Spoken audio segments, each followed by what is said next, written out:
అందరికి కూడా praise lord. మీరందరూ బాగున్నారా? బాగున్నారా? ఆరోగ్యంగా ఉన్నారా? మరి ఒకసారి ఆరోగ్యంగా ఉంటే గట్టిగా చప్పట్లు కొడతాం. గట్టి కొడతాం.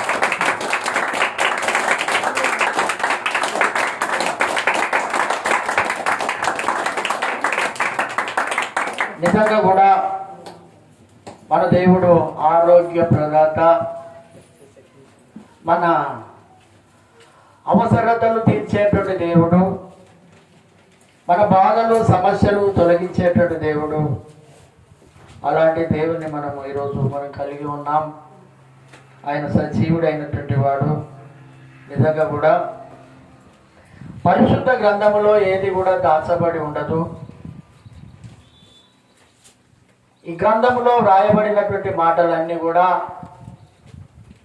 సత్యమైనవి, న్యాయమైనవి, సజీవమైనవి. వాక్యమే నెమ్మదినిస్తుంది, వాక్యమే తృప్తిపరుస్తుంది, వాక్యమే శుద్ధి చేస్తుంది, ఆ వాక్యమే కాపాడుతుంది, ఆ వాక్యమే కరుణిస్తుంది, ఆ వాక్యమే మనలను ఐక్యతలో ఉంచుతుంది. నిజంగా దేవుని యొక్క వాక్యం, దేవుని యొక్క వాక్యము చాలా విలువ గలది. ఎంత విలువ అంటే ఈ భూమి మీద ఉన్నటువంటి సమస్తాన్ని ఇచ్చినా కానీ, సమస్తాన్ని ఇచ్చినా కానీ ఆయన వాక్యానికి సరిపోదు. అంత పరిశుద్ధుడైనటువంటి దేవుడు. అలాంటి వాక్యం ఒక సందర్భంలో అంటున్నాడు, ఈ వాక్యం మనకు ఒక అద్దములాగా కూడా పనిచేస్తుంది. ఈ వాక్యం మన రోగాలను బాగు చేస్తుంది. ఈ వాక్యం అనేక రకాలుగా, అందుకే ఈ వాక్యం మీద మమకారంతో వాక్యమైనటువంటి దేవుణ్ణి దావీదు గ్రహించి అంటున్నాడు ఇక్కడ, నీ వాక్యమే నన్ను బ్రతికించెను, నా పాటలలో అదే నాకు నెమ్మదినిచ్చెను. అందుకే మాట్లాడుతున్నాడు ఇక్కడ. నీ కుటుంబంలో శాంతి ఉందా?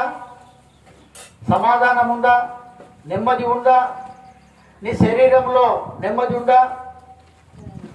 ఆరోగ్యం ఉందా?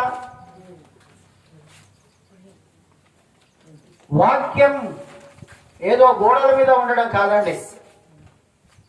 వాక్యం ఏదో దర్వాజాల మీద ఉండడం కాదు. ఆయన వాక్యానికి మనం విలువ ఇవ్వాలి.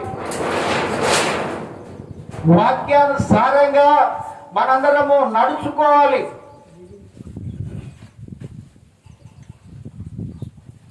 ఆ వాక్యములో శక్తి ఉంది, ఆ వాక్యములో సమాధానం ఉంది. కానీ ఈ వాక్యాన్ని తీసుకుపోయి దేవుడిలో పెడుతున్నాం, మనం సెల్ఫ్లో పెడుతున్నాం, సిల్కోకు తొలగిస్తున్నాం. కానీ ఈ యొక్క వాక్యాన్ని మన హృదయములో దాచుకోవాలి. దీన్ని హల్లెలూయా, పదిలంగా దాచుకోవాలి, నిలకడగా దాచుకోవాలి. అందుకే మాట్లాడుతున్నాడు ఆయన. నిజంగా కూడా 7వ అధ్యాయం సామెతలు మొదటి మాటలోనే రాసిపెట్టి వచ్చాడు ఈ మాటలన్నీ. మరొకసారి మనం ధ్యానించుకుందాం. నా కుమారుడా, నా మాటలను మనసున ఉంచుకొనుము,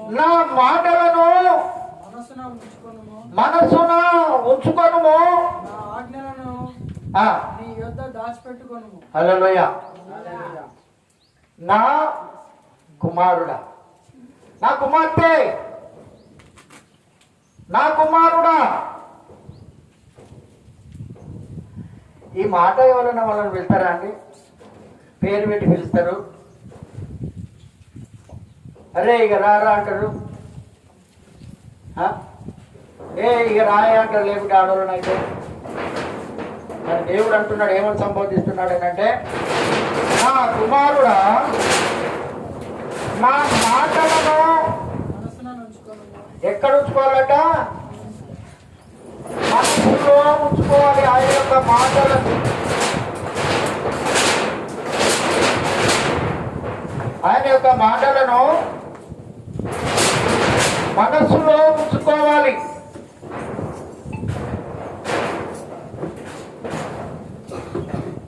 కానీ మన మనసులో దేవుని వాక్యాన్ని ఉంచకుండా పనికిరాని వాటన్నిటినీ, ప్రయోజనము లేనటువంటి వాటిని, పనికిరాని ముచ్చట్లు, పనికిరాని ఆలోచనల చేత,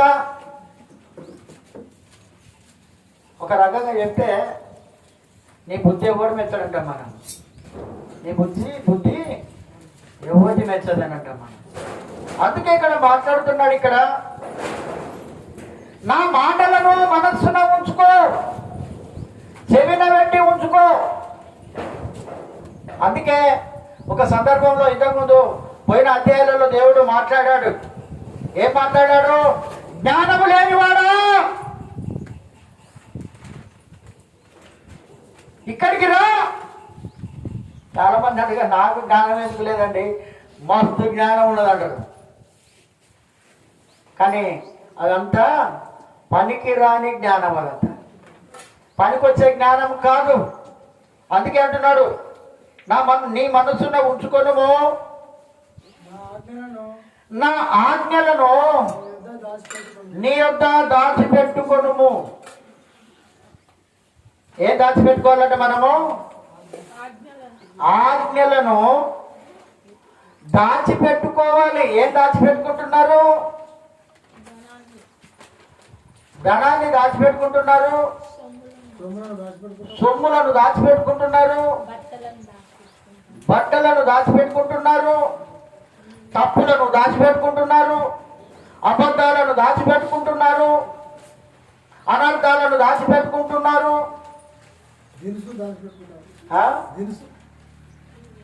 అంటే పాపాన్ని దాచిపెట్టుకుంటున్నాం. అంతేనా కాదు? పాపం ఒప్పుకొని విడిచిపెట్టాడు. మరి ఎందుకు విడిచిపెడతాం మనం?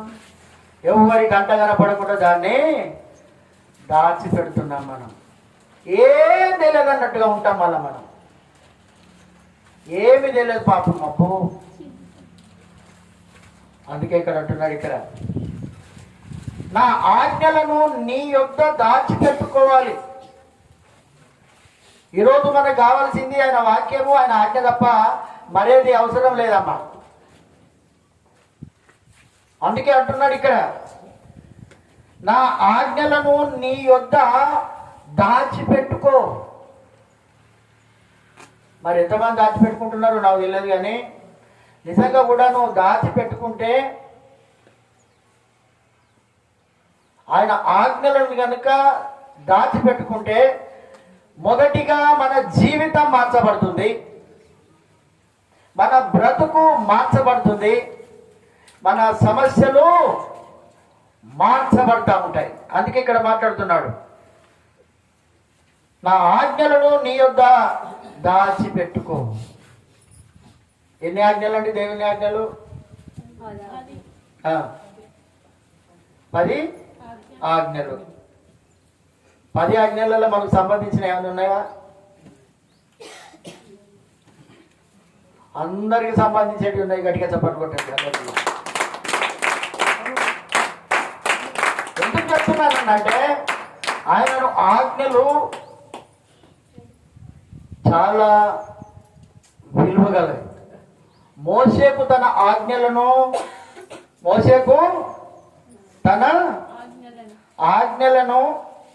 చూడండి. పోయిన వారే మనం చదువుకున్నట్టున్నాం.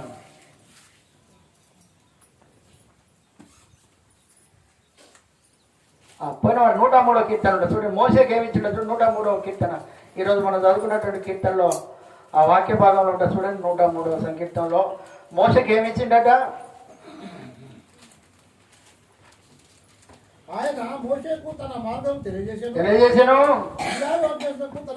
హల్లెలూయా. మార్గం తెలియజేశాడు.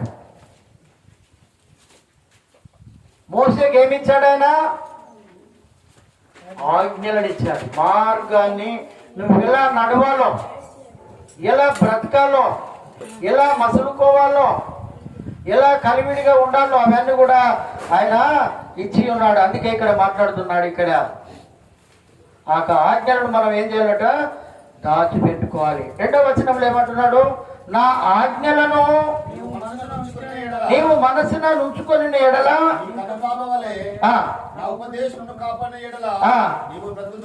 లేకుండా చస్తావు, అంతే. లేకపోతే చనిపోతావు. అందుకే మాట్లాడుతున్నాడు ఇక్కడ, నా ఆజ్ఞలను నీ మనసులో ఉంచుకోవాలి. నీ మనసులో ఏముంచుకుంటున్నావు మరి మాకైతే తెలియదు. ఎవరి మనసులో ఏమున్నది ఎవరో చెప్పగలుగుతారా అమ్మ?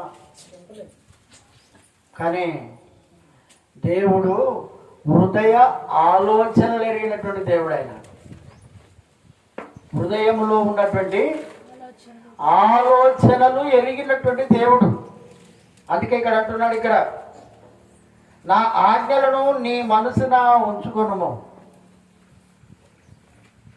నీ కనుపాప వలె నా ఉపదేశమును కాపాడిన ఎడల నీవు బ్రతుకుతావు. మేము మంచిగానే ఉన్నట్టు వినోళ్ళు అందరు బతుకుతలేరా అంటారు. మీరు నీ మాటలు వినోళ్ళు, ఈ దేవుని మాటలు వినోళ్ళు బతుకుతలేరా? ఆదాము కూడా బతికాడండి చాలా రోజులే. అది సరి అయినటువంటి జీవితం కాదు. శ్రమల పాలయ్యాడు, కష్టాల పాలయ్యాడు, ముఖము చెమట తీశాడు.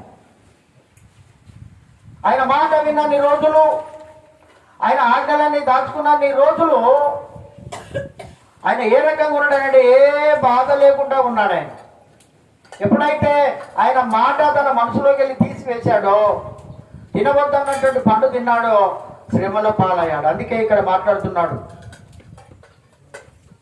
నీ మనసున్న కనుక నువ్వు ఉంచుకున్నట్టయితే దేవుని భయము అనేది నీకు ఉంటుంది. ఇక్కడ దేవుడు ఉన్నాడు అనే భయం నీకు ఉండాలి.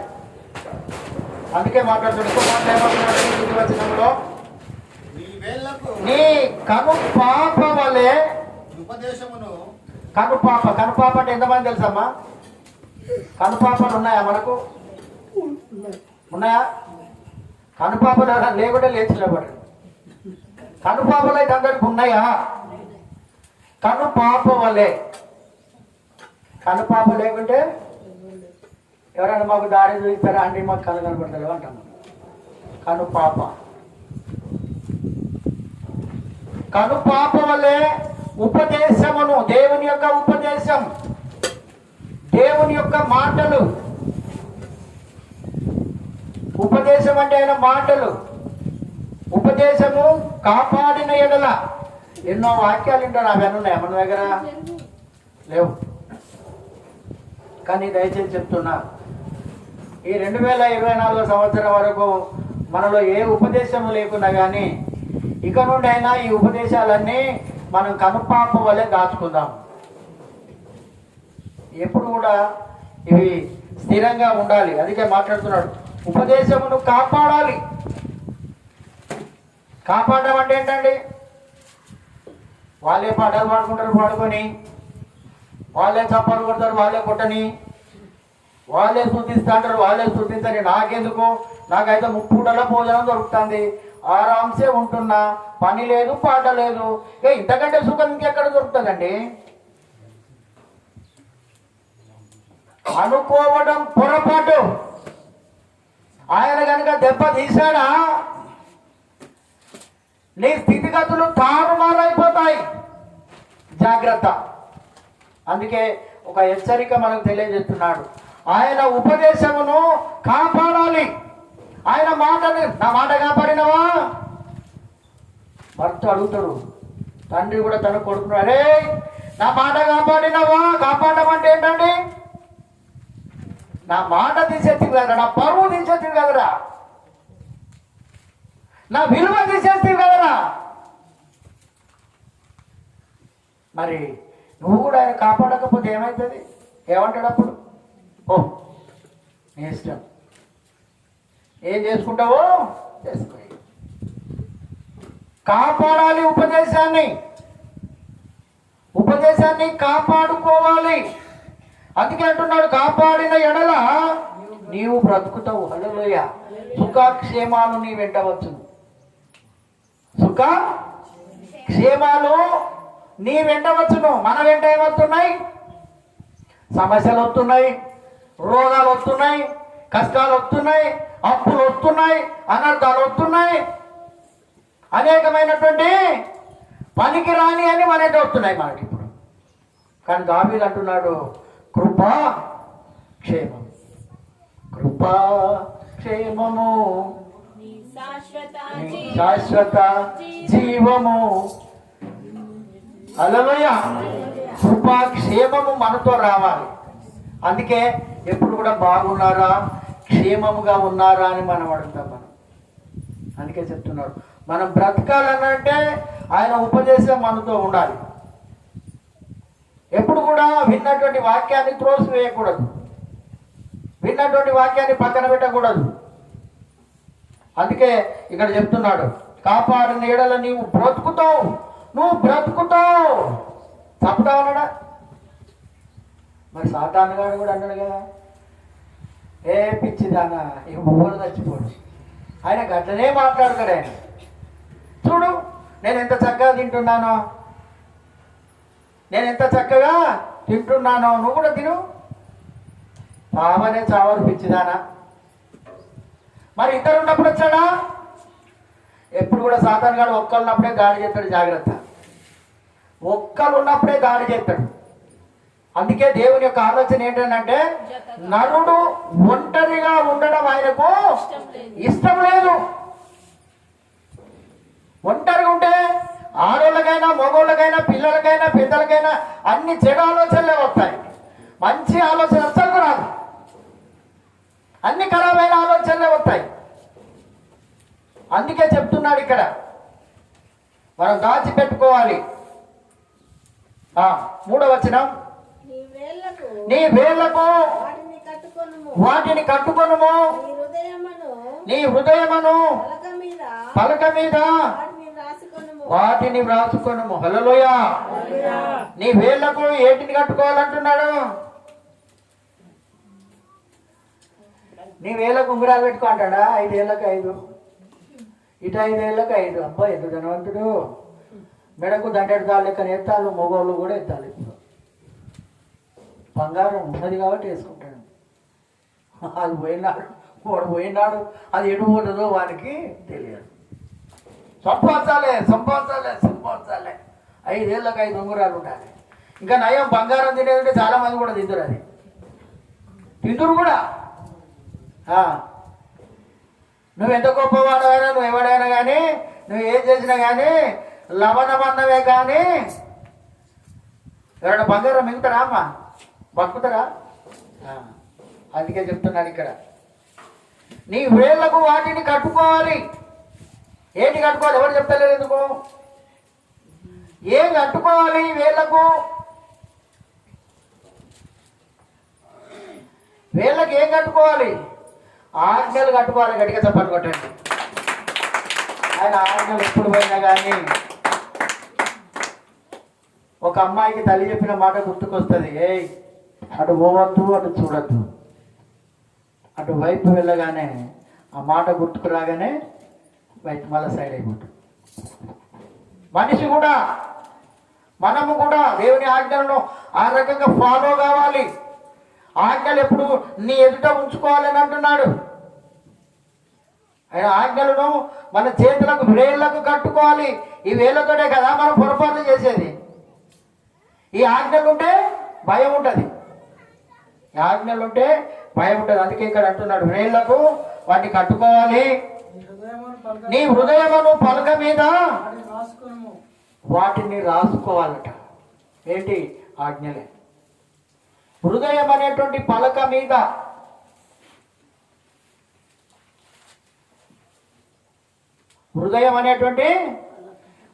మీద, ఏం రాసుకోవాలి?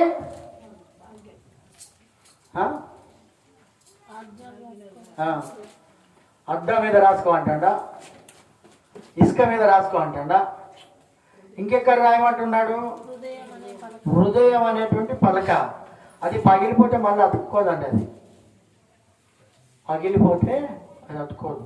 అందుకే దాన్ని కాపాడుకుంటూ మన యొక్క ఆజ్ఞల చేత దాన్ని ఏం చేయాలో కాపాడుకోవాలి. అందుకే అంటున్నాడు హృదయం అను పలక మీద వాటిని రాసుకును.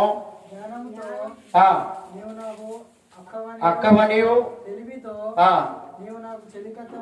చెప్పు. హల్లెలూయా. కొంతమంది ఇక్కడ ఏమంటున్నాడు అంటే జ్ఞానముతో నువ్వు నాకు అక్కవని చెప్పాలి, జ్ఞానం ఉంటే, లేకుంటే చెల్లి అని చెప్పాలి. కానీ ఈ రోజులలో అన్నజల్లాలు కూడా పరస్కాలు ఆడుకుంటారు, నలుగురు చూడాలని. నిజంగానండి, వేరే రకంగా అనుకోవాలని. ఇది ఎంత దౌర్భాగ్యతనం ఇది! అలాంటి బిహేవ్ మనం చేయవచ్చునా?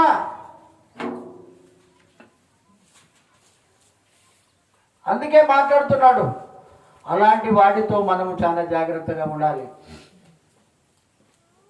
చెప్తున్నాడు ఇక్కడ. అవి నీవు పోకుండాను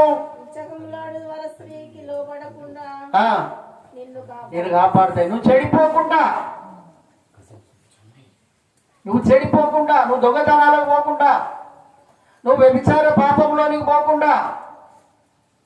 స్త్రీలు అంటే బైబిల్ గ్రంథంలో చాలా మంది ఉన్నారండి, చాలా మంది ఉన్నారు. ఇక్కడ వేశ్య అని ఉన్నది, ఇక్కడ జార స్త్రీ అని ఉన్నది, ఇంకో చోట చెడు స్త్రీ అని ఉన్నది, ఇంకో చోట పర స్త్రీ అని ఉన్నది. చాలా రకాలైనటువంటి స్త్రీలు ఉన్నారు. కానీ బయట చెప్పేవారు మనోళ్ళు ఏం చెప్తారు? ఇంకేనా 4 రకాల స్త్రీల గురించే చెప్తారు. తెలుసా వాటి గురించి? వాళ్ళకన్నా తెలుసా? ఎవరికన్నా 4 రకాల స్త్రీలు? శకుని, శంకుని, అస్థిని, పద్మిని, 4 రకాల స్త్రీలు చెప్తారు. కానీ బైబిల్లో చాలా రకాలైనటువంటి స్త్రీలు ఉన్నారు. జ్ఞానవంతురాలైనటువంటి స్త్రీ అని ఉన్నది, ధన్యురాలైనటువంటి స్త్రీ ఉన్నది, గుణవంతురాలైనటువంటి స్త్రీ ఉన్నది. చాలా రకాల స్త్రీలు ఉన్నారండి. అందుకే చెప్తున్నాడు, ఇవి చెడు మార్గంలో పోకుండా స్త్రీలకైనా పురుషులకైనా ఇది ఒక హెచ్చరిక మాటలు ఇవి.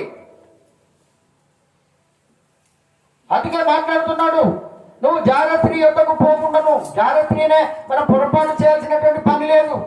స్త్రీలు కూడా చెడిపోతున్నారు. అందుకే ఇంకేమంటాడంటే ఇచ్చకములాడు పరస్త్రీ. ఎన్నో లాలన మాటలు చేస్తూ ఉంటారు. అందుకే ఇక్కడ చెప్తున్నాడు, పోకుండాను, ఇచ్చకములాడు పరస్త్రీకి లోబడకుండాను నిన్ను కాపాడుతూ ఉంటాయి. నువ్వు చెడిపోకుండా, నాశనం కాకుండా కాపాడుతూ ఉంటాయి. చిన్నపిల్లలు డ్రగ్స్కి అలవాటు అయిపోతున్నారు, సిగరెట్లకు అలవాటు అయిపోతున్నారు, హెరాయిన్కి అలవాటు అయిపోతున్నారు, ఇదేంటిది మన గంజాయికి అలవాటు అయిపోతున్నారు. నానా రకాలైనటువంటి మత్తు పదార్థాలకు, త్రాగుడు, వ్యభిచారం, జూదం, ప్యాకాట, నానా రకాలైనటువంటి వాటికి అలవాటు అయిపోతున్నారు. అవి ఆనకపోతే నేను ఉండలేనని అంటున్నారు. కానీ బైబిల్ చదవకుండా నేను ఉండలేనని ఎవరు అంటలేదు. అందుకే ఇక్కడ చెప్తున్నాడు. ఇక్కడ చూడండి 6వ వచనం, నా ఇంటి కిటికీలో నుండి, నా అల్లిన కిటికీలో నుండి నేను పాల చూడగా జ్ఞానం లేని వారి మధ్యను, యవనుల మధ్యను బుద్ధి లేని పడుచువాడొకడు నాకు కనబడెను. ఎవడు కనపడతాడట దానికి? బుద్ధి లేనోడే. బుద్ధినోడు ఎందుకు కనపడతాడండి? బుద్ధినోడు కనీసం ఆగనైనా ఆగుతాడా? అక్కడ ఉండనైనా ఉంటాడా? అందుకే చెప్తున్నాడు, నా ఇంటి కిటికీలోంచి అమ్మవారు కిటికీలోకి వెళ్ళి చూస్తుందట. ఇంటికి కిటికీలోకి వెళ్ళి చూస్తూ ఉన్నదట. ఎవడైనా బకరగాడ కనపడతాడా? టోపేసేది కూడా చాలా మంది చూస్తూ ఉంటారు ఈ కాలంలో. వాళ్ళ దేవుల డబ్బులు 10 లక్షలు ఉంటాయి, కానీ ఎదుటోని ఖర్చు చేయాలి. ఇగో ఈ రకంగా ఏమంటున్నాడు, పొద్దున్న తర్వాత అల్లిక కిటికీలో నుండి నేను పార చూడగా జ్ఞానము లేని వారి మధ్యను, యవనుల మధ్యను బుద్ధి లేని నాకు కనపడతాడు. వాడు కనపడతాడు అంతే. నువ్వు పిలవకుండా వాడు నువ్వు వస్తాడు అంతే. వాడు ఎప్పటికీ అటు ఇటు తిరుక్కుంటూనే ఉంటాడు. నువ్వెట్టుండవో వాడు గట్లే ఉంటాడు. వాడు నువ్వెట్టుండవో వాడు గట్లనే ఉంటాడు. వాడికి బుద్ధి లేని పడుచువాడు అంటున్నాడు ఇక్కడ. ఇంకేమంటాడు? జ్ఞానము లేని వారి మధ్య. అందుకే చాలా మంది అరే నీకు తెలివి ఉందా, నీకు జ్ఞానం ఉందా, నీకు బుద్ధి ఉందా అని అడుగుతా ఉంటారు. అందుకే ఇక్కడ అంటున్నాడు, యవ్వనుల మధ్యను బుద్ధి లేని పడుచువాడు ఒకడు నాకు కనబడెను. సంధ్య వేళ ప్రొద్దుగుంకిన తర్వాత చిమ్మ చీకటి గల రాత్రి వేళ వాడు జానశ్రీ సందు దగ్గరనున్న వీధిలో తిరుగుచుండెను. దాని ఇంటి మార్గమున నడుచుచుండెను. అంతటా వేషము వేసుకొనిన కపటము గల స్త్రీ ఒకటే వాడు ఎదుర్కొని వచ్చాను. చాలు, వేషం వేస్తుండాలి.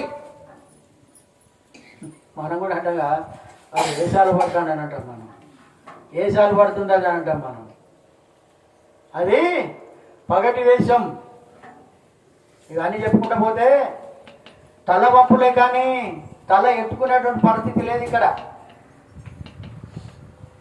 ఎప్పుడట సంధ్య వేళలో, సాయంకాల వేళలో మాట్లాడేటువంటి మాట. అంతటా వేషము వేసుకొని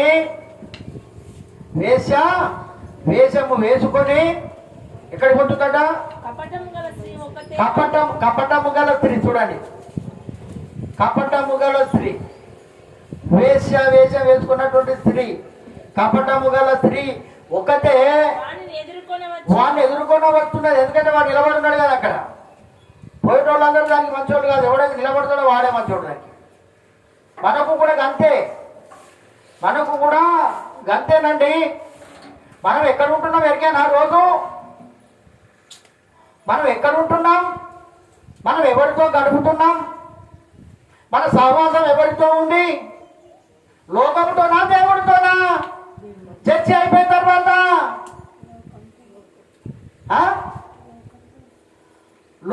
లోతును గురించి బైబిల్ ఏం చెప్తుంది? నీతిమంతుడైనటువంటి లోతు అని చెప్తుంది. లోకంలో జీవిస్తున్నాడు, వాళ్ళందరినీ చూస్తున్నాడు, వేశ్యలను చూస్తున్నాడు, పాపులను చూస్తున్నాడు, దొంగతనాలు చేసేవారిని చూస్తున్నాడు, మోసం చేసేవారిని చూస్తున్నాడు, అబద్ధాలు చేసేవారిని చెప్పేవారిని చూస్తున్నాడు, మంది కొంపలు ముంచేవారిని చూస్తున్నాడు. కానీ ఒకప్పుడు ఉన్నటువంటి జీవితం ఇప్పుడు లేదు. ఎవరితో తన సహవాసం ఉందనంటే లోకంతో సహవాసం ఉంది. బాధపడుతున్నాడు. అయ్యో మా చిన్నారితో ఉంటే నేను ఎంత బాగుపడే గట్టివాడాను. అనవసరంగా బయటికి వెళ్ళి లేనిపోని శ్రమలు తెచ్చుకుంటున్నాను, లేనిపోని కష్టాలు తెచ్చుకుంటున్నాను, లేనిపోని పాపం చేసేటువంటి ఊరిలో సొదొమ గొమొర్రా పట్టణంలో ఉన్నాడండి. కానీ బాధపడుతున్నాడు. పోదాంబాయే, ఈ ఊరు వదిలిపెట్టి మనం వెళ్ళిపోదాంబా, ఈ పట్టణం వదిలిపెట్టి మనం ఒకసారి పోదాంబా. ఎక్కడికి పోతావు అని భార్య అంటుంది. పిల్లలని ఉండొచ్చు, బాధపడతా ఉన్నాడండి అతడు. అలాంటి మనుషులు దేవదూతలు తన ఇంటికి వచ్చినప్పుడు అతడితో వాళ్ళతో కూడా పాపం చేస్తాం మేము. ఎక్కడి నుంచి వచ్చినవరా నువ్వు, మాకే నువ్వు తీర్పరిగా ఉన్నావు అని వాణ్ణి పక్కకు నెట్టేశారండి. అలాంటి సందర్భం చూడండి. సొదొమ గొమొర్రా పట్టణంలో ఉన్నటువంటి వాక్యం ఇక్కడ కనిపిస్తుంది మనకు. ఒకసారి ఆదికాండంలో పోదాం, 19వ అధ్యాయం.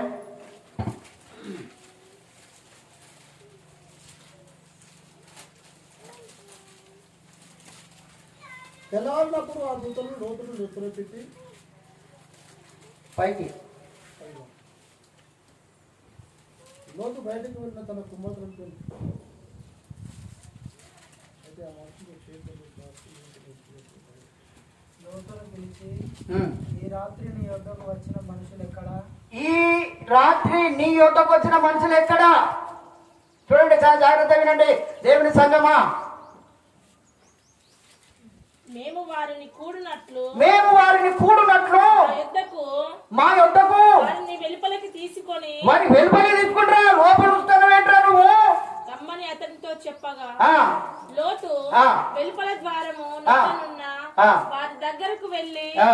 తన వెనుక తలుపు వేసి ఉమ్. అన్నలారా ఆ. ఇంత పాతకము కట్టుకొనకుడి, ఆ. ఇదిగో పురుషునికి కూడా ఇద్దరు కుమార్తెలు ఉన్నారు. సెలవైతే వారిని మా యొద్దకు ఆ. మీ యొద్దకు తీసుకొని వచ్చేదనని వారిని ఆ. మీ మనసు వచ్చినట్లు చేయుడి. చూడండి, బ్రతిమిలాడుతున్నాడు.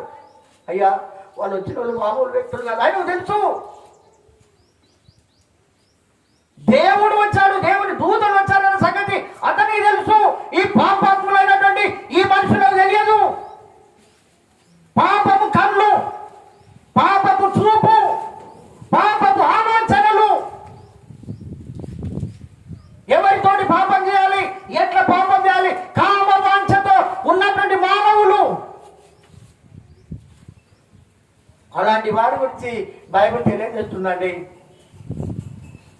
అందుకే ఇక్కడ అంటున్నాడు చూడండి, 9వ వచనం చదవండి. దీంట్లోనే ఈ మనుషులు నా ఇంటి నీడకు వచ్చి ఉన్నారు కనుక నా నీడకు వచ్చారు, నా దగ్గరకు వచ్చారు కనుక వారిని మీరు ఏమి చేయకూడదు చెప్పినప్పుడు వాళ్ళు నీవు మరియు వారు వీడెవడో మనలోనికి పరదేశిగా వచ్చిండు. వీడు నిన్న మొన్న వచ్చిండు, బతుకదేవునికి వచ్చిండు, బతుకనికి వచ్చిండు మా ఊర్లకు. వీడు మాకు న్యాయం చేస్తాడా? అసలు ఊరి పాలు ఉన్నదా వీడికి అని మాట్లాడుతున్నారు అక్కడ ఉన్నటువంటి వాళ్ళు. నిన్న మొన్న వచ్చిండు, వీడెవడో. లోతును పట్టుకొని ఏమంటున్నారంటే వాళ్ళు, వీడెవడో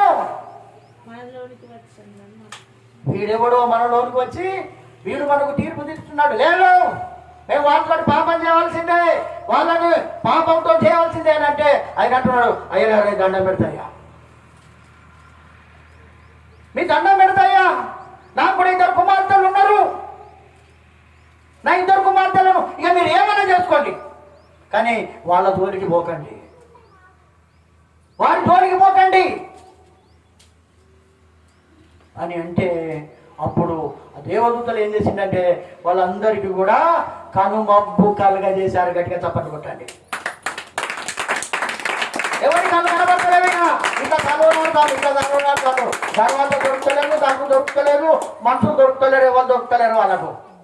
దేవుడు అంటే క్రియలు చేస్తాడు వాళ్ళలో. గుర్తుంచుకోవాలి, అలాంటి క్రియలు చేయడానికి ఆయన సమర్థుడు. ఈ కుటుంబాన్ని కాపాడనీకి వచ్చాడు. రేపు నీ కుటుంబాన్ని కాపాడలేడా? నిన్ను కాపాడలేడా ఆయన? అందుకే ఆయన మాట్లాడుతున్నాడు ఇక్కడ. అందుకే ఆయన ఇక్కడ మాట్లాడుతున్నాడు. చూడండి, ఇంకొక మాట చూసుకుందాం దీంట్లోనే.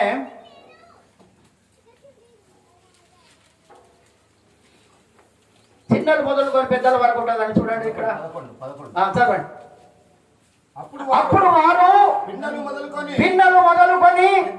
పెద్దల వరకు ఇంటి ద్వారం వద్దనున్న కనుమబ్బు కలగజేయక చాలండి. హల్లెలూయా. ఏం కలగజేసిందట? ఎవరు ఉన్నారట? చిన్నలంటే చిన్నలకు వాళ్ళకి ఏం తెలియదని ఎప్పుడు అనుకోకండి మీరు.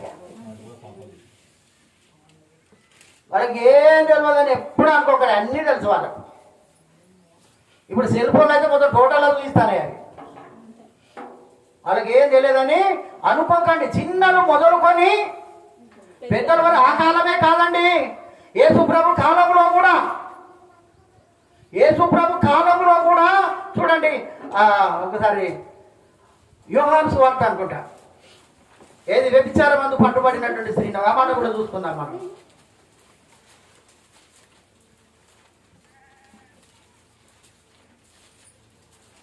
8వ అధ్యాయం 9వ వచనం చదువుకుందాం. వారు ఆ మాట విని పెద్దవారు మొదలుకొని చిన్నవారి వరకు బయటకు వెళ్ళి ఏం చేసిందట వాళ్ళు? మీలో పాపము లేనివాడు ఎవడో వాడే మొదటిగా రాయేయండి, తర్వాత మీరందరూ ఏమని చెప్పారు అక్కడ. కానీ అప్పుడు ఆయన భూమి మీద ఏదో రాస్తా ఉంటే వీళ్ళ పాపాలన్నీ వాళ్ళకి గుర్తుకొస్తా అంటే ఒక్కొక్క రాళ్ళన్నీ కింద పడేసి వాళ్ళు వెళ్ళిపోయారు. వాళ్ళు ఎవరి వాళ్ళంటే చిన్నలు మొదలుకొని పెద్దలు అందరు ఉన్నారు అక్కడ. పాపం చేయడానికి ఆడలేదు మగ లేదు, ఆడవాళ్ళకు ఆడవాళ్ళు మగవాళ్ళు పాపం చేస్తున్నారని పరిశుద్ధ గ్రంథం తెలియజేస్తుంది. అందుకే దేవునికి చోటిస్తలేరు.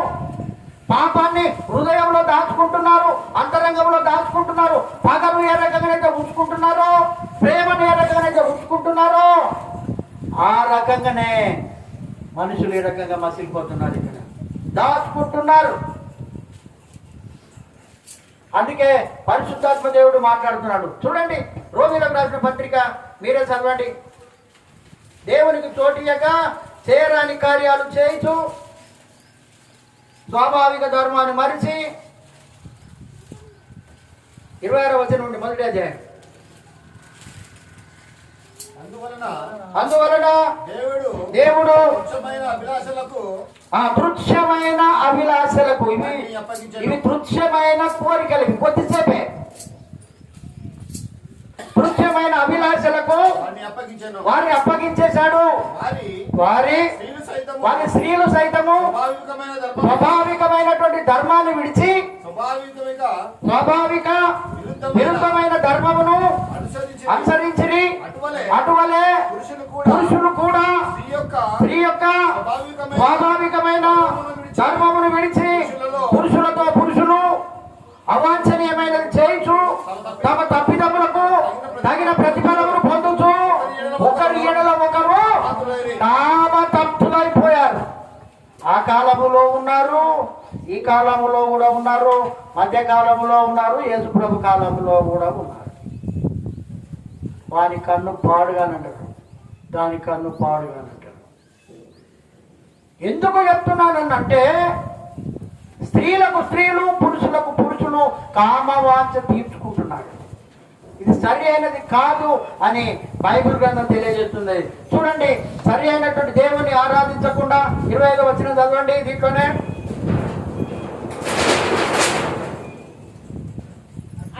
అట్టివారు దేవుని సత్యమును అసత్యమునకు మార్చి సృష్టికర్తకు ప్రతిగా సృష్టమును పూజించి సేవిస్తున్నారు.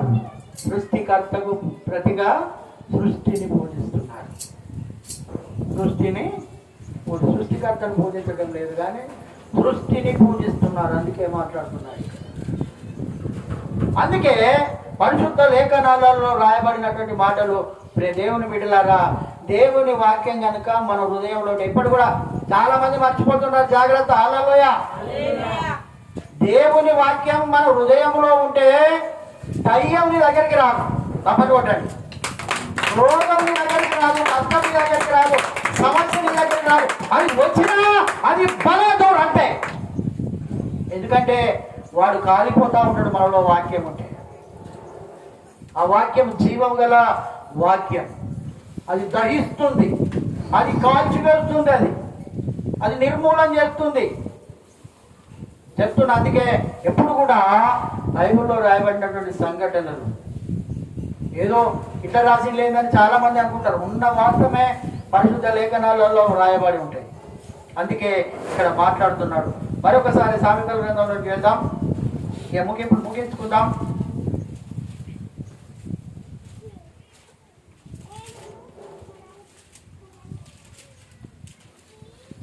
21, 22 వచనాలు చదువుకుందాం. అది తన అధికమైన మాటల చేత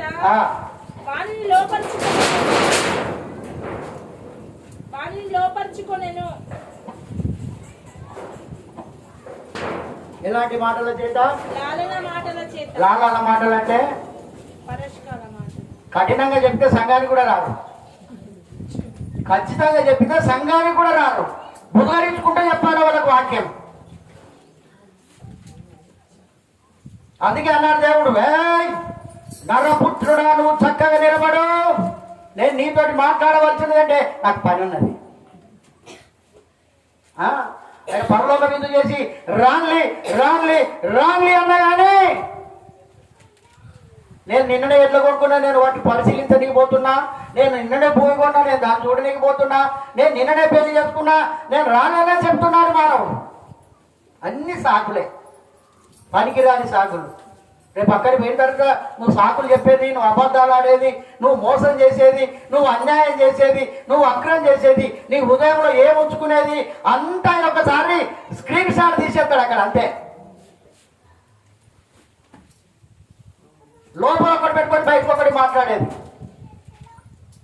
ఇవన్నీ కూడా ఆయన తీస్తాడు. మనం అనుకుంటాం కదా, అందుకే చెప్తున్నాడు, మీరు ఇంటిలో మాట్లాడుకున్నటువంటి మాటలు మిద్దెల మీద ప్రకటింపజేస్తా నేను. మీరు గుసగుసలు ఆడుకున్నాయి, మీరు చెడు చేసుకున్నాయి, ఇవన్నీ చెడు మాటలు, చెడు ఆలోచనలు అన్నీ కూడా ఎక్కడ నిలబడతాయట? నా భార్య మీద కూడా చేసిన నేను పొరపాటు, చూడు భాగ్యమ్మ నీ భర్త ఏం చేస్తాడో చూడు అని చూపిస్తాడు. నీ పిల్లలు ఏం చేస్తున్నారో చూడు. ఈ విషయం నేను చెప్పిండా? ఎప్పుడన్నా చెప్పిందా? అడగవలసిన పని ఏం లేదు, అక్కడ కనపడుతుంది అక్కడ. ఇప్పుడు సెల్ ఫోన్లలో సినిమాలు వస్తాయి, టీవీలు అవసరం లేదు, ఇట్లా పెడితే గోడ కూడా చూసుకోవచ్చునట. గోడకే కొట్టాల్సిన పని ఏం లేదు, దానికి కూడా ఛార్జింగే. సెల్లుకు ఛార్జింగ్ పెడితే ఇప్పుడు గోడకు టీవీ పెట్టుకోవచ్చు, ఇక్కడ కనపడుతుంది మనకు. నీకే కింద టెక్నాలజీ ఉంటే ఆయనకు లేదా? ఆయనకు లేదా? మరి ఎక్కడ తప్పించకపోతాం మనం? ఇక తప్పించకపోయే మానవుడు ఉన్నాడా ఆయన దగ్గర? ఎవరైనా తప్పించకపోతారా? అందుకే తీపికరమైనటువంటి మాటలు మనిషిని చెడగొడతాయి. బెల్లం మాటలాడరు, బెల్లిప్పు మాట్లాడరు. వాటిని తీయగా మాట్లాడగానే పశువు వెళ్ళిపోయినట్టు వెళ్ళిపోతాడట వాడు. పశువు వెళ్ళిపోయినట్టు, రే ఇలా బ్యాంకు దోపిడీ చేద్దాంరా, ఏం కష్టపడతాం రా, ఇదంతా ఏంటి, ఇదంతా ఒక్క రోజుతో మనం కోటీశ్వరులం అవుతాం అనుకుంటారు. వాడు మెల్లగా మాట్లాడుకుంటారు, తీయగా మాట్లాడుకుంటారు, మందు కొట్టేటప్పుడు మాట్లాడుకుంటారు. ఎవరికి మనం ముగ్గురే చాలు, లేకపోతే నలుగురే చాలు, పేరు తెలియదు, ఎవరికి తెలియదు, మన భార్యలో తెలియదు, మన పిల్లలకు తెలియదు, ఎవరికి తెలియదు అని అంటాడు వాడు. ఎన్ని చేసినా బయటపడుతున్నారా? ఈ లోకంలో బయటపడుతున్నారు, ఆ లోకం ఎటువంటి చూడండి, చప్పట్లు కొట్టండి. ఈ లోకంలోనే బయటపడుతున్నాడు. గుర్తు పెట్టుకోవాలి ప్రియ దేవుని బిడ్డలారా, ఎప్పుడు కూడా నంగ నాచిలా జీవించకూడదు. ఆయన దగ్గర ఇంతకాలం జీవించిన జీవితం చాలు, ఇంతకాలం జీవించిన జీవితం చాలు. కపట నటనలు లేనట్టి హృదయం నీకు ఇస్తే చాలా అంటున్నాడు ఆయన. నాటకాలు ఆడుతున్నాం, నటిస్తున్నాం ఆయన దగ్గర. మనం ఎవరో తీయటి మాటలు మాట్లాడితే ఆయన గురించే ఉంటాం, మనం ఆయన గురించే తిరుగుతుంటాం. మనం తీయటి మాటలతో కాదండి,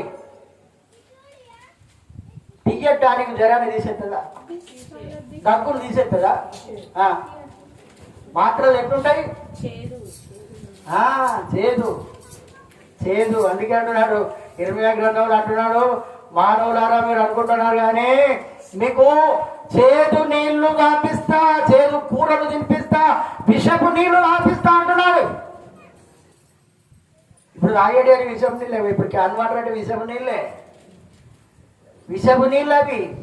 చేదు కూరలు తినిపిస్తా, చేదు కూరలు అంటే అందరికి షుగర్ రప్పిస్తా, అందరు కూడా కూరగాయలు, కాకరకాయలు ఇవే తినాలి అంతే. ఎంత మాంసం మీద, ఎంత స్వీట్ మీద, ఎంత మమకారం ఉన్నా ఏం చేయాలి వాటిని? ఒకప్పుడు తినేదండి, ఇప్పుడు డబ్బలు మర్చిపోవాలి. అవన్నీ మర్చిపోవాలని అంటున్నది బైబిల్ గ్రంథం. అందుకే ఇక్కడ చెప్తున్నాడు, ఇక్కడ ఏమంటున్నాడు? ఇప్పుడు చదవబడినటువంటి వాక్య భాగం, అధికమైన లాలన మాటలు, అధికంగా మాట్లాడే మాటలలో దోషం ఉండక మానదు. ప్రియ దేవుని బిడ్డలారా, తప్పులు ఉంటాయి, లోపరుచుకుంటది. తత్వం సాతాను వానికి ఉన్నది. వాడు మాయలోడు, వాడు తెలుసుగా మనకు. మాయలోడమ్మా వడ్డి మాయలోడమ్మా, వాడి మాయ మాటలు నీవు నమ్మబోకమ్మా. అమ్మవాడి వాడు అబద్ధికుడు, వాడు మోసగాడు గనుక నరహంతకుడు. మాయలోడమ్మా వడ్డి మాయలోడమ్మా, వాడి మాయ మాటలు మనం నమ్మబోకమ్మా. వాడి మాయ మాటలలో పడ్డమనుకో, వాడు వల వేస్తాడు, అక్కడ పిట్టలు తింటాయి, వల గుంజుతాడు, అలానే ఉంటాయి. ఇప్పుడు నెట్ అనేటువంటి వలలో మనందరం పడిపోయినాం. తెలుసా నెట్ అంటే ఏంటి? ఎన్ఈటి నెట్, ఇంగ్లీష్లో నెట్ అంటారు. దాని అర్థం ఏంటండి? వల వల వేసాడు, అందరికి వేసాడు. ముసలోళ్ళు కూడా నాకు కూడా చూపెట్టరు, అది బిడ్డను వేసుకుంటాను అంట. ఆ నెట్ లేకుండా టీవీలు కూడా నడతలేవు ఇప్పుడు. ఆ నెట్ లేకుండా పైసలు కూడా ట్రాన్స్ఫర్ అయితలేవు. ఆ నెట్ లేకుండా ఏ పని అయితలేదు. ఆ నెట్ ఉంటేనే కదా మా బిడ్డతోటి మాట్లాడుతున్నాం, మా మనవరాలతో మాట్లాడుతున్నాం. మా మనవరాలు అక్కడి నుంచే మమ్మల్ని బెదిరిస్తుంది, నేను రేపు వస్తున్నా. ఆ నెట్టే ఖరాబ్ చేస్తుంది మనలను. మంచి వరకు వాడుకుంటే మంచిదే, కానీ చెడు వరకు వాడుకున్నావా ప్రాణం తీస్తుంది ఓ బిడ్డు అన్నట్టుంటుంది మన కథ. ప్రాణాలే పోతాయి, జాగ్రత్త. సిమ్ అంటే ఏంటిది? సిమ్కి అర్థం ఏంటిది? ఇసుక. ఇసుక మీద రాసినట్టుంటాయి మన పేర్లు. ఎంతసేపు ఉంటుంది అది? ఇసుక మీద రాసింది ఎంతసేపు ఉంటుంది? మరి జాగ్రత్త. మన హృదయ మన ఈ ముంచేతి ఈ భాగంలో లేకుంటే నోసల మీద నీకు ఎక్కడ వీలైతే అక్కడ మనకు సిమ్ములు రాబోతున్నాయి మన అందరికీ. ఆ సిమ్ములు వేసినప్పుడు ఆధార్ కార్డు అవసరం లేదు. అప్పుడు క్రైస్తవులు ఎవరో బయటకు వస్తుంది. హల్లెలూయా. అప్పుడు నువ్వు క్రైస్తవుడు కానా? మరి నువ్వు దేవుని 20 ఏళ్ళ నుంచి 30 ఏళ్ళ నుంచి 50 ఏళ్ళ నుంచి నమ్ముకున్నా అంటే నువ్వు 50 ఏళ్ళ నుంచి నమ్ముకున్నావమ్మా, నీకు కాదని అడ్డలేదు. కానీ మరి యేసుప్రభువుని నమ్ముకుంటే నీకు కరెంటు లేదు, ఫ్రీ కరెంటు లేదు, బియ్యము లేవు, హాస్పిటల్లో వైద్యము లేదు, బస్ ఎక్కనికి ఛాన్స్ లేదు, నీకు బండి పెట్రోల్ కూడా పోయావు. ఏం చేద్దావు చెప్పు? ఏందో మౌనెంట్గా కూడా చేద్దాం లేదో. ఆ కాలం కూడా వస్తుంది, బైబిల్లో కూడా తిరిగే కాలం కూడా ఉన్నది. 7 సంవత్సరాలు దాటినా కానీ వాడెవడో ఎక్కడ పెట్టుకున్నాడట అని చేయని అగో అక్కడక్కడ తిరిగినా కానీ ఈ బైబిల్ దొరకదట. ఇక 4 రోజులు అయితే బైబిల్ దొరకదుగా. ఓ సుధాకర్ అన్న ఎడిపోతాను, నా బతుకు నేను బతకన్నా, నేను ఉంటాను, నువ్వెక్కడ వస్తాను, పాటలు లేదు ఏం లేదు పోతాను నేను కూడా. పాలే గట్టి అంటాడు, ప్రకాశే గట్టి అంటాడు. తట్టుకోలేక, శ్రమలు తట్టుకోలేక ఇక్కడే వాళ్ళం ఆచేస్తారు. మీకు తెలియదు, ఇప్పటికే ఉగ్రత బయలుదేరింది మన మీద. మరి క్రైస్తవుడు అంటే ఏంటిది? మండుచు ప్రకాశించే దీపమై ఉండాలంటున్నాడు దేవుడు. మనం అటుపోయినప్పుడు నేను నీ వైపే ఉంటా, నీకే ఓటేస్తాను, ఇటు పోయి నీకే ఓటేస్తాను, అటు పోయి వాడికి ఓటేస్తాను. ఇవి అన్ని కలవాలి దేవుని దగ్గర. వాడు ఎలాంటి మాటలు? లాలన మాటలు ఉన్నాడు. ఇక్కడ ఏమన్నాడు? లాలన మాటలు, ఇచ్చక మాటలు. అంటే కింద ఏమంటున్నాడు? తాను పలికిన ఇచ్చకపు మాటల చేత వాడిని ఈడ్చుకొని పోతుందట. ఈడ్చుకొని పోవడం తెలుసా? పర్యకు తలుక కట్టి కొత్త ప్రదేశం పోకుండా రా అనుకుంటే ఎరుకోడు కొడతా అంటాడు. దాన్ని చూసిందా? అంగడికి వెళ్ళి తీసుకుపోతాడు, కొట్టుకొని పోతాడు. మేము చూసినాం. కానీ ఇప్పుడు వాడికి కూడా సుఖం వచ్చింది, మంచి మంచి వ్యాన్లలో పోతాను కదా.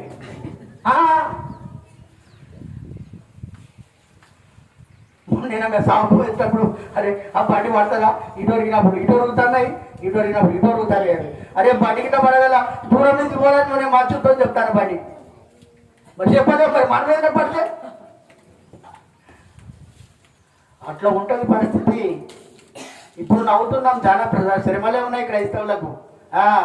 ఏదో రోగాల కోసమో, లేకుంటే అప్పుడు పోవాలనో, లేకుంటే పిల్లలు కావాలనో, లేకుంటే ఉద్యోగాలు కావాలనో, లేకుంటే ఇండ్లు కావాలనో, రేషన్ కావాలనో, లేకుంటే దాఖలాల సదుపాయాలు కావాలనో అనుకుంటే క్రైస్తవం పనిచేయదండి.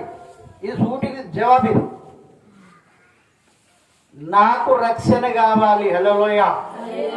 చేసిన తప్పు ఇక నుండి నేను మళ్ళీ చేయను ప్రభువా, నన్ను క్షమించు ప్రభువా, నేను వాటి జోలి పోను ప్రభువా, వాటి తలపులే నేను రానియను ప్రభువా అంటేనే ఆయన రక్షిస్తాడు, లేకపోతే లేదు. జక్క ఏమన్నాడు చెప్పండి? జక్క ఏమన్నాడు? ఆయన ప్రభువా నీవు నా ఇంటి వరకు వచ్చేటప్పుడు నేను యోగ్యుడను కాను, నేను ఎవరి యొద్దనైనా అక్రమముగా అన్యాయంగా తీసుకున్నట్టయితే వారికి నేను 4 గంటలు చెల్లిస్తా అన్నాడు ఆయన. కానీ మనమే మళ్ళీ ఎందుకు ఇవ్వాలి, మనం ఎందుకు మారాలి? ఏం మొన్న తెచ్చింది, సాటుకు తెచ్చింది, మళ్ళీ నీట తీసుకపోతే నన్ను దొంగ అనగా, నన్ను దొంగోడు అన్నాడా? మరి రక్షణ ఎక్కడిది? ఆదివారం నాడు మందిరానికి వస్తే రక్షణ లేదు. మన ప్రవర్తనను కడుక్కోవాలి, దాన్ని రోజు రోజు దినదినము మార్చబడాలి, మనం మార్చుకోవాలి. అప్పుడే అప్పుడే అప్పుడే దేవుని యొక్క కార్యాలు మన హృదయంలో, మన కుటుంబంలో, మన బ్రతుకులో జరుగుతాయి. అందుకే ఒక భక్తుడు, దినదినము నా నీ ధ్యానం యేసయ్యా, క్షణ క్షణము నా ధ్యానం నీవేనయ్యా, దినదినము నా ధ్యానం నీవేనయ్యా, క్షణ క్షణము నా ప్రాణము నీవేనయ్యా, నిన్ను మరచిన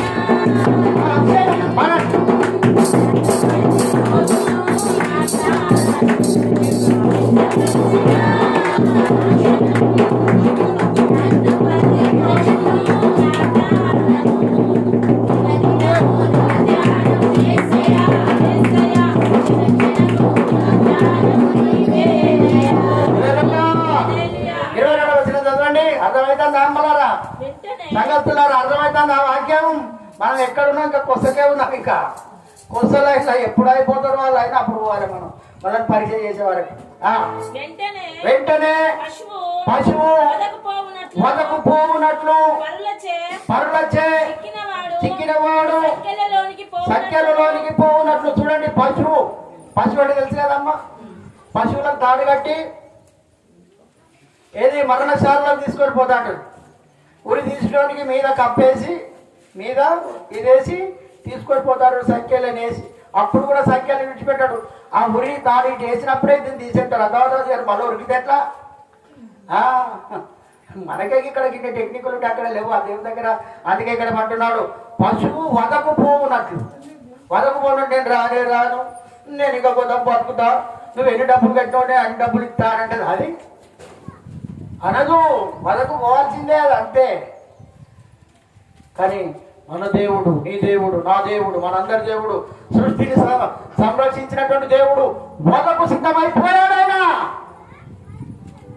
వదకు సిద్ధమైపోయాడు. ఆయన అందుకే అంటున్నాడు, వెంటనే పశువు వదకు పోవునట్లును పరుల చేజిక్కిన వాడు సంఖ్యలలోనికి పోవునట్లు, సంఖ్యలు వేసుకొని పోవునట్లు. ఎవరు పోతాడట? పరుల చేజిక్కినటువంటి వాడు. దుష్టుడు మనం బంధించిందంటే వదిలిపెడతాడా? మనం కూడా అట్లే ఉంటాం ఇక, అంతేయా? తనకు ప్రాణహాని అయినదని ఎర్రక త్వరపడుతున్నట్లును వాడి గుండెను అమ్ము చీల్చు వరకు వాడు దాని వెంట పోతూనే ఉంటాడు. ఏం చెప్తాడు మరి?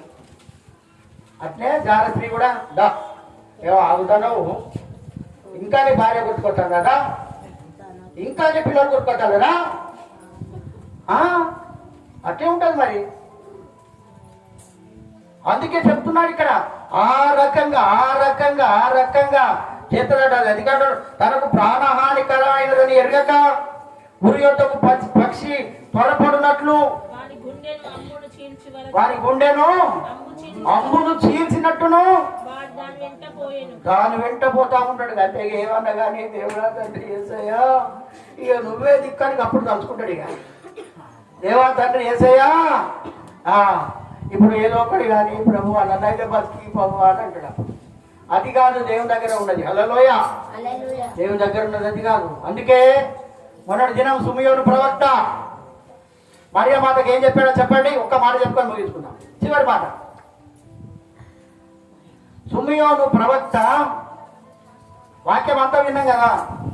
సుమియోను ప్రవక్త మరియ తల్లికి ఏ విషయం చెప్పాడు చూడండి. లూకాసు వార్త తీయండి, ఒక్క మాట తీసుకొని మనం ముగించుకుందాం. ఇప్పుడు చదవబడినటువంటి వాక్యం ఏ రకంగా ఉన్నదో అది కూడా ఆ రకంగానే ఉంటుంది.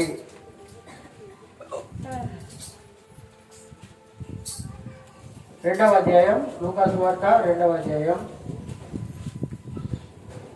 35వ వచనం. మరియు నీ హృదయంలోనికి ఒక ఖడ్గము దూసుకొని పోవునని మరియతో చెప్పాను. హల్లెలూయా. 8వ దినాన్నే చెప్పేసిండు సుమియోను ప్రవక్త.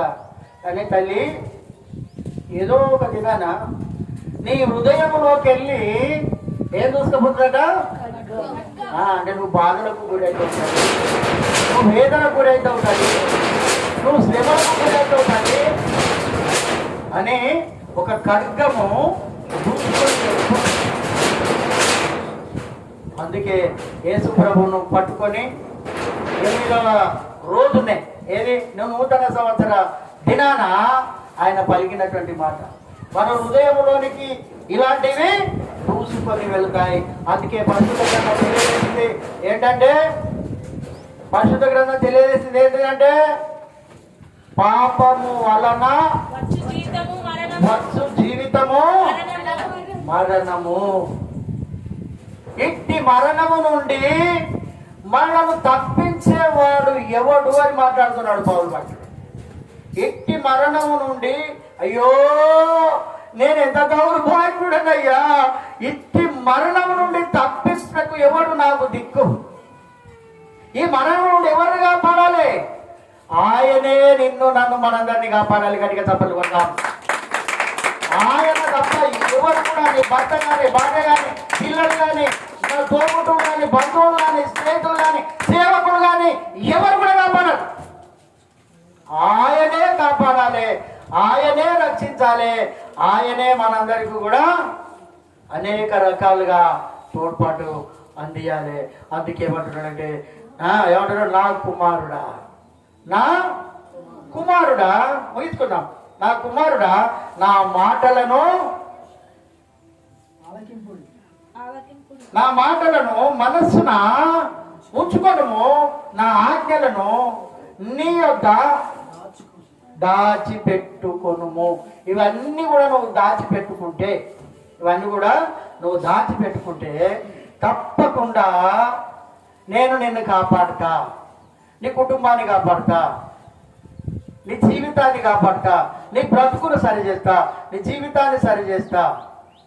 నువ్వు ఎక్కడికి వెళ్ళినా ఏమంటున్నాడు? కృపాక్షేమములే నీ వెంట వచ్చును గాక. ఆమె దేవుడు మంచిది. దేవుడి వాక్యాన్ని మన వీరికిలో దీవించి ఫలింప చేయను గాక. మంచిది. ప్రార్థన.